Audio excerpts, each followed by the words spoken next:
Donc je voudrais d'abord vous remercier. Vous savez, votre organisation, même si elle n'existait pas, il fallait en créer. Parce que moi, j'ai eu la chance de faire plus de 10 ans en Europe. Vous savez, quand vous partez en Russie, au Japon, en Chine, dans les pays développés, quand les gens sont dans les bus, les métros, les peu de temps là entre le travail et la maison, chacun a un livre qu'il est en train de lire. Tout le monde est en train de lire. Mandela dit d'ailleurs qu'un peuple qui avance, c'est un peuple où on lit. Et chez nous, les gens ne lisent pas. Certains disent même que quand vous voulez cacher quelque chose à un Africain, vous le mettez dans un livre. Et quand vous essayez ici, si ça touche les problèmes politiques, c'est bonjour les dégâts. Au lieu de lire votre livre, il y a des gens qui se lèvent parce qu'ils ne sont pas d'accord avec vous. Ils font des pamphlets. Généralement, quand les gens ne sont pas courageux, bon, ils rentrent sous le lit, ils disent à la femme de fermer la porte et au premier arrivant de lui dire qu'il a voyagé. C'est pratiquement la pratique au Mali. Ce qui fait que la production intellectuelle, les gens en ont peur. Beaucoup n'écrivent pas. Moi, les gens que je connais, je passe le temps à les prier d'écrire parce qu'ils ne le font pas. Ce n'est pas dans notre culture aussi. Sinon, on a effectivement des grands écrivains. Vous avez parlé d'Amadou Hampâté-Bâ, tout le monde le cite aujourd'hui. Les Yambo Welegem, moi je lis, mais je les lis pas complètement comme tous les autres Maliens. Mais le professeur Omar Kanouté les connaît suffisamment. Vous avez même parmi nos hommes politiques, beaucoup de Maliens ne savent pas, l'un des plus grands écrivains, l'homme éclairé du temps de la colonisation, c'est Philippe Dabo Sissoko. C'est l'un de ceux qui écrivent le plus, c'est le plus grand intellectuel de sa période, l'un des plus grands. Au Mali, c'est l'un des plus grands intellectuels. Il y a même un prix qui lui a été décerné, mais qui est à Dakar pour des raisons politiques. On a refusé de recevoir ce prix-là, il est à Dakar. J'espère qu'il y aura un gouvernement qui va échanger avec le gouvernement sénégalais pour le ramener. Et quand vous lisez leurs écrits, c'est plein de sagesse. Les hommes politiques, souvent, j'ai l'habitude de leur donner des conseils que j'ai appris chez Amadou Hampâté-Bâ. Il dit que le pouvoir, c'est comme l'alcool. Premier verre, vous êtes très content. Vous sautillez comme un cabri. Au deuxième verre, vous devenez très fort comme un lion. Tout le monde a peur de vous. On ne dit pas souvent la vérité. Et la troisième phase, vous devenez comme un cochon. Vous détruisez vous-même tout ce que vous avez construit ou bien vous roulez dans les excréments. Quand vous regardez la logique du pouvoir en Afrique, très souvent c'est comme ça. Quelqu'un vient au début, il est très correct avec tout le monde. Après la durée du pouvoir, souvent aussi les laudateurs, il devient très furieux, tout le monde a peur de lui. Et puis un jour, on le fait partir et tout le monde se met à l'insulter. Lui-même, il devient comme un moins que rien au Mali. Or, je me dis que quelqu'un qui a la chance d'être à ces hautes fonctions, c'est pas pour rien. Certainement qu'il a des grandes qualités. Mais on les cache. Moi, par exemple, les présidents qui ont eu la chance de diriger le Mali, j'ai essayé pour moi-même de comprendre à travers différents écrits, ce que les gens disent sur quelle est leur psychologie, comment ils ont décidé de diriger le Mali, quel était leur rapport au pouvoir et à la population. Mais il y a une chose que beaucoup d'Africains n'apprennent pas, c'est l'histoire. Vous savez qu'en Europe, la grande caractéristique des hommes politiques, ils apprennent beaucoup l'histoire, plus que leur spécialité. Marx dit que quand vous ne connaissez pas l'histoire, vous êtes appelé à la répéter. Quand vous regardez les événements politiques, il n'y a rien de nouveau sous le soleil. Tout ce qui s'est fait aujourd'hui, ça s'est fait avant. Ça s'est fait avant ça. Mais quand vous avez une génération spontanée d'hommes politiques qui ne disent que les journaux, ils ne connaissent rien. Quand vous prenez les grands hommes politiques en Europe, Ils connaissent les grands littéraires, les grands penseurs, les grands philosophes de leur nation, l'histoire de ceux qui ont dirigé le pays. Chez nous, les gens ne connaissent rien du tout. Ils viennent seulement, on fait le ho-ha-ho, on a de l'argent, on devient responsable, et puis on a une de renommée. Les autres qui ont fait ces choses-là, ils les manipulent. Ils étudient les psychologies. Quand vous regardez par nos dirigeants, ils sont très sensibles à la flatterie. Ils aiment beaucoup ça. Et les Européens ayant compris ça, vous verrez quand un dirigeant africain est chez eux, la première des choses, ils essaient de créer des amitiés, des familiarités légères qu'on ne doit même pas faire avec un chef d'État. Mais quand c'est les Africains, vous avez vu le Français, là, comment il s'appelle, Macron, tapé dans le dos de Ibeka, ça c'est Hollande.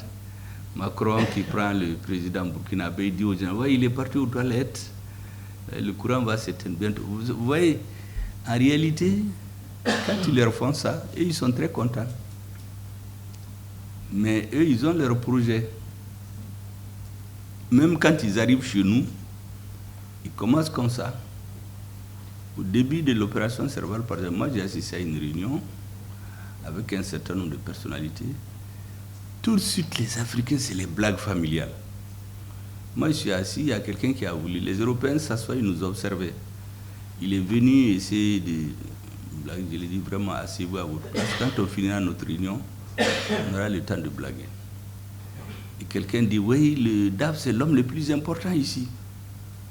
Les Européens notent tout ça. Ça veut dire que les gens sont portés sur l'argent. Pour eux, celui qui a l'argent est le plus important. Bon, c'est des petites choses comme ça qu'ils accumulent et ils n'ont aucune considération pour nos dirigeants.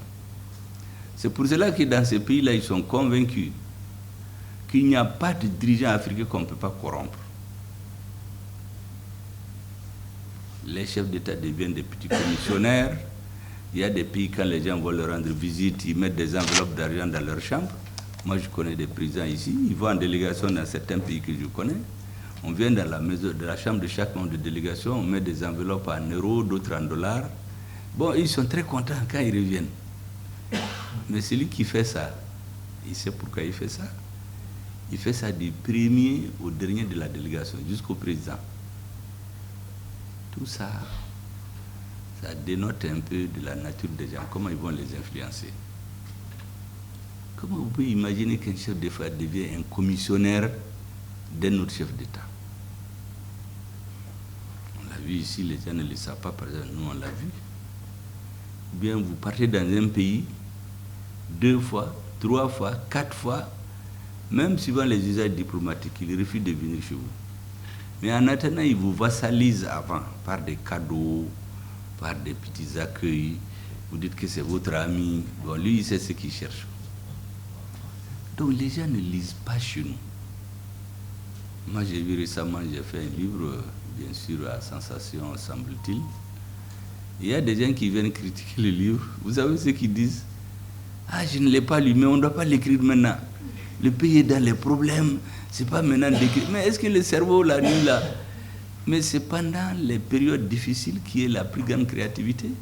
Vous savez, en médecine et dans la science, les plus grandes inventions sont faites pendant les moments de conflit. Parce qu'on cherche des solutions urgentes aux problèmes. Et puis, j'ai dit, ça dépend des gens. À mon temps, c'est travailler, lire, écrire, dormir, faire du sport. D'autres préfèrent aller dans les grains, faire toute la journée là-bas, à raconter des histoires sur le dos des gens. J'ai écouté même un historien qui dit que lui, il est historien, que leur professeur leur avait dit un jour, quand ils voulaient savoir ce qui s'est passé à Sikasso pendant la colonisation, que non, il ne faut pas parler de l'histoire. Mais ce monsieur-là, comment il sait ce qui s'est passé, au point de vous dire qu'il ne faut pas en parler? C'est parce qu'il y a un Européen qui a écrit. Pourquoi nous, on n'écrit pas? Parce que tout ce qui touche à la personne, les gens laissent. Vous faites un débat, au lieu de s'attaquer à vos idées, c'est à votre personne que les gens s'attaquent. Donc si vous avez peur, vous rentrez sous le lit, comme je dis, vous fermez la porte et vous dites à votre femme, le prochain arrivé, vous dites que j'ai voyagé. C'est comme ça. Donc c'est la mentalité des gens. Un livre que tu n'as même pas lu, comment tu peux le critiquer? Ou bien certains s'attaquent à la personne. Ils l'injurent, ils rentrent dans ces problèmes. Finalement, eux-mêmes, ils font la publicité. Vous savez, les livres dont vous parlez là, les adversaires ont fait la publicité pour ce livre-là, au point qu'il y a eu des ruptures de stock. Plus de une liste d'attente de 400 personnes chez une seule librairie. Avant que l'imprimerie n'en produise des milliers. Parce que tout le monde voulait savoir, mais qu'est-ce qu'il y a dans ce livre-là? Pourquoi tout le monde, bon, je les appelle les illustres inconnus, parce qu'au Mali, il y a beaucoup de réputations surfaites. Hein. Il y a beaucoup de gens qui parlent, mais quand ils s'assoient devant des sachants, ils ne peuvent pas parler. Il y en a qui préfèrent être avec des jeunes qui ne comprennent pas grand-chose, qui applaudissent, qui les adorent. Mais s'ils ont quelqu'un en face de la même génération, c'est comment? Et comme ça, on a une jeunesse, d'une façon générale, ce que j'ai remarqué, on a une jeunesse très peu instruite. Vous ne trouvez pas un jeune qui vous a dit qu'il a lu un livre entier. Ça n'existe pas. C'est des portions. Plus le temps est rapide maintenant. On a amené TikTok, on a amené des choses de quelques secondes.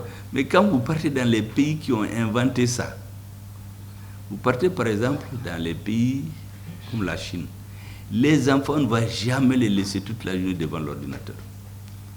Il y a des moments courts ou pour distraction. Le reste du temps, ils sont dans les algorithmes, dans la mathématique, dans la chimie. C'est des choses comme ça qu'ils regardent. Vous partez aux États-Unis, ceux qui inventent les tablettes là, leurs enfants ne sont pas toujours en train de jouer aux tablettes. Le président là-bas, ses enfants, il n'y a que samedi, dimanche, il y a un temps où ils regardent la télé. Le reste du temps, leur père et leur maman sont en train de faire des exercices avec eux. Mais chez nous, dès que quelqu'un a des moyens, il achète des ordinateurs et donne à son enfant.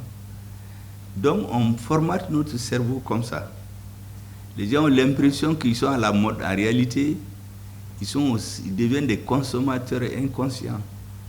Celui qui organise tout ça, lui, il s'enrichit sur le dos des gens. Et les gens deviennent des abrutis en quelque sorte, qu'on peut manipuler quand on veut. On met dans leur tête ce que tu veux. Par exemple, avant, quand tu parlais de l'uranium du Niger, vous verrez des hommes politiques français qui vont dire « Non, non, non, le Niger ne pèse même pas dans notre part énergétique. » Mais il y a des gens qui croient à ça. Mais quand on a commencé à couper, c'est là que les problèmes ont commencé. Comme disent les Bambara, on a vu l'âne sous la moustiquaire.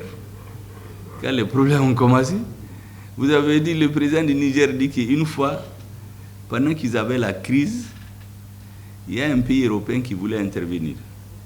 Le président de France l'a appelé pour lui dire de ne pas, pour parler en Bambara, de ne pas mettre sa bouche dans les affaires du Niger. Que le Niger, c'est pour eux, c'est pas pour les autres.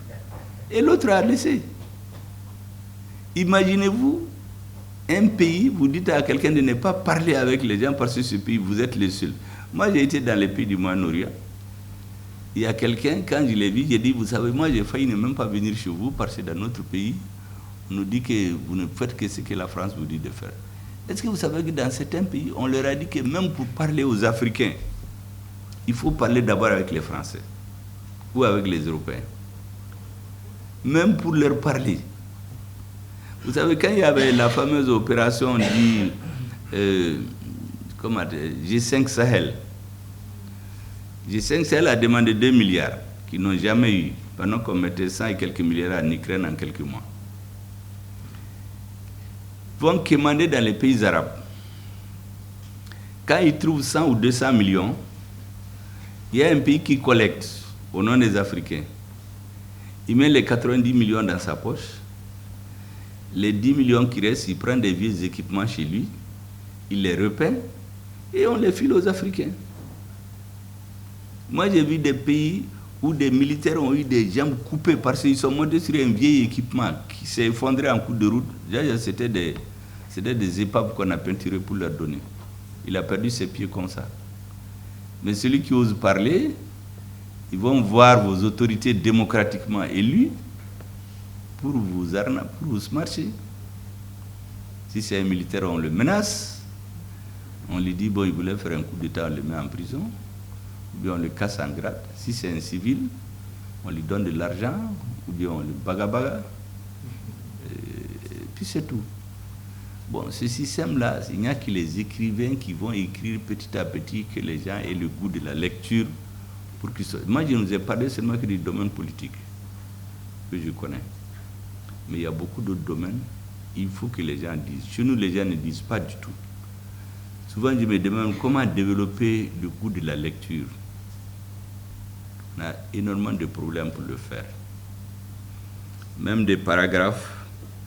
Quelqu'un comme les Yambo Welegem, les Amadou Ampateba, les Philippe Dabo, quand vous les lisez pour un homme public, vous n'avez besoin de rien apprendre ailleurs. Vous avez tout dans leurs écrits. Mais on connaît plus l'histoire de la France du XVIIe siècle, du XVIIIe siècle. Ici, quand quelqu'un parle pour montrer qu'il est instruit, il cite des grands penseurs, des philosophes de la Grèce antique, de la France. C'est comme ça qu'il impressionne les gens. Moi, j'ai été une fois à une oraison funèbre d'un président. J'ai vu tous ceux qui ont passé ici, des grands penseurs français. J'ai dit, mais quelle misère culturelle. Alors qu'on avait tout chez nous. On pouvait trouver des dictons de notre pays, ainsi de suite. Vous savez, dans notre histoire, les Maliens ne connaissent rien. J'ai dit récemment à des militaires, quand vous regardez quand l'opération Serval est intervenue chez nous, en 2013, les militaires ont suivi exactement l'itinéraire de l'armée coloniale. Je l'ai dit en décembre 1893, le premier soldat qui a quitté Mopti pour aller en direction du nord, pour aller coloniser Tombouctou, il s'appelait Boité. Mais c'était un Boité qui est mort ici 120 ans après.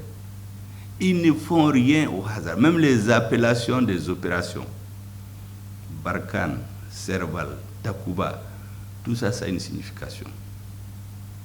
On n'amène rien au hasard. N'est-ce pas? Bon, c'est tous ceux qui veulent diriger le Mali. Si vous ne comprenez pas ces choses-là, ça ne peut pas marcher. Vous ne pouvez rien comprendre. Parce que l'avantage des Européens, c'est qu'ils écrivent. Ils laissent tout. Vous savez, avant, les militaires, dans tout, ils rendent compte au roi. Ces livres ne sont plus vendus. On peut trouver certains sous forme numérisée. Donc, quand vous lisez, vous voulez comprendre qu'est-ce qui se passe au Mali aujourd'hui, il vous suffit de lire ces livres-là. Même les groupes ethniques qui ont des penchants pour aller avec l'étranger contre les autres, même ça, ils ont fait. Donc, vous voyez, même leurs descendants en politique, vous allez voir comment ils sont soutenus. Bon, nous, on ne voit pas ça. Moi, je suis tombé sur une lettre écrite par le gouverneur militaire de Caille en décembre 1893, qui donne des instructions écrites au gouverneur de Tombouctou. Il lui dit, tous ceux qui ont la peau blanche au nord, là, il faut les supprimer. C'est le mot qu'ils utilisent, supprimer. Il faut les empoisonner les pâturages. Et le militaire l'a dit même qu'il espère qu'un jour ils auront l'aviation pour épandre les poisons partout, pour les supprimer tous. Vous savez qu'à cette période-là, c'est des Noirs qui cachaient leurs frères arabes et Touaregs. Il y a des gens qui sont morts comme ça. Moi, j'ai perdu plusieurs grands-pères chez nous. Leur seul tort, c'est qu'ils vivent ensemble. Ils cachent leurs... Vous savez, vous mélangez leurs animaux avec les vôtres, parce qu'on devait interdire à leurs animaux de brouter de l'herbe.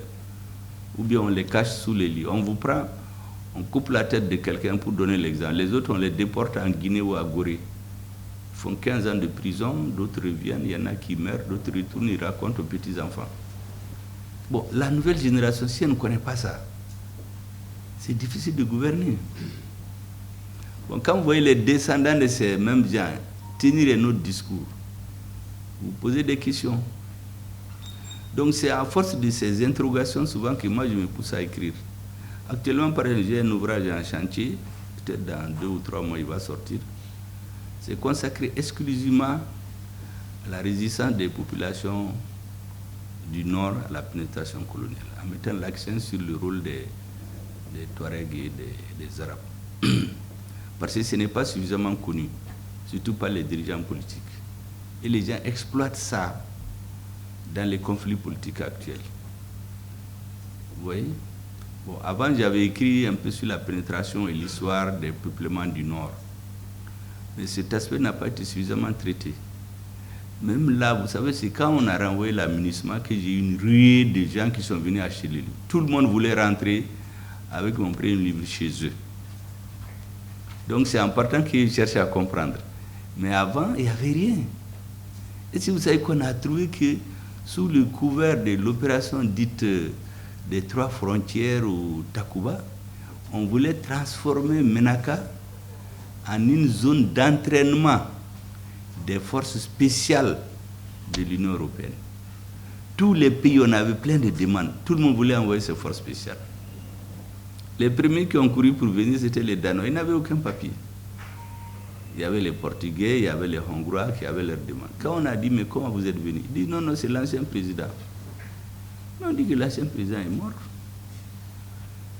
Et puis son papier, c'est là-dedans que quand vous arrivez, c'est vrai, il leur a donné presque carte blanche pour venir, mais quand vous arrivez, les opérations militaires, il faut les convenir avec les Maliens. Au lieu de cela, on dit aux Maliens, vous ne partez pas dans cette zone. Quand l'armée veut aller, on dit non, c'est la zone d'entraînement nocturne de Takuba.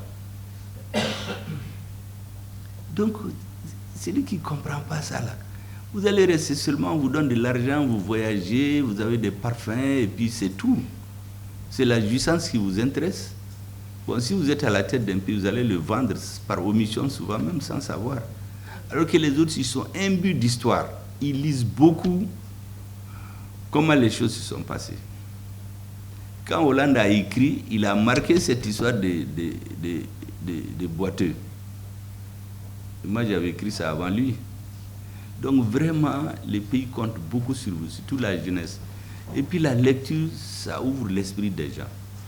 Quand vous lisez certains livres-là, j'ai dit aux gens, le livre de Marx, par exemple, Le Capital, si vous le lisez intégralement, même si vous n'êtes pas d'accord, ça va rester un impact sur votre manière de raisonner et d'aborder les problèmes. C'est ça l'avantage du livre, ça t'ouvre l'esprit. Ce n'est pas que tu retiens tout ce qui est là-dedans. Et donc c'est vraiment quelque chose de très utile. Maintenant, ce que je vous conseille, il faut écrire au président. Vous savez, c'est la nouvelle génération. Je pense qu'aujourd'hui, le président, le ministre de la Culture, il veut mettre la culture au centre du nouveau Mali. Il faut lui écrire et lui donner tout l'honneur pour ça. Il va juger, il peut déléguer son premier ministre, ou bien lui-même il va prendre en charge, ou dire de le confier à des ministres. Comme ça, c'est un niveau plus haut. Au lieu que ça, il faut que vous-même vous adressiez à lui. Je pense que c'est très valorisé, parce qu'il accorde beaucoup d'importance à la culture aujourd'hui.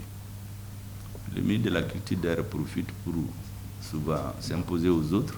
Quand il parle de culture, là, vous ne devez pas le contester. Parce que la culture, c'est quelque chose de très, très important. Pour le Malikoura qu'on veut faire, là, sans la culture, ça ne va pas. Parce que comme on dit dans la vie, quand l'homme perd tout, ce qui lui reste, c'est la culture. C'est la chose que vous ne pouvez pas lui enlever. Vous pouvez le tuer, vous pouvez l'affamer, vous ne pouvez pas lui enlever sa culture. Voilà. Donc vraiment, merci beaucoup. Je pense qu'il faut aller de haut en bas, comme on dit, de haut en bas. Il faut saisir le président avec vos initiatives. Je suis sûr que quand il va examiner ce dossier, parce que c'est ultra stratégique cette question, c'est nouveau chez nous, il va donner à ça l'importance qu'il faut. Et comme c'est les Maliens de l'extérieur, c'est la culture, je crois que les 2 ministres vont être les vrais maîtres d'œuvre, ceux qui vont vous accompagner dans tout.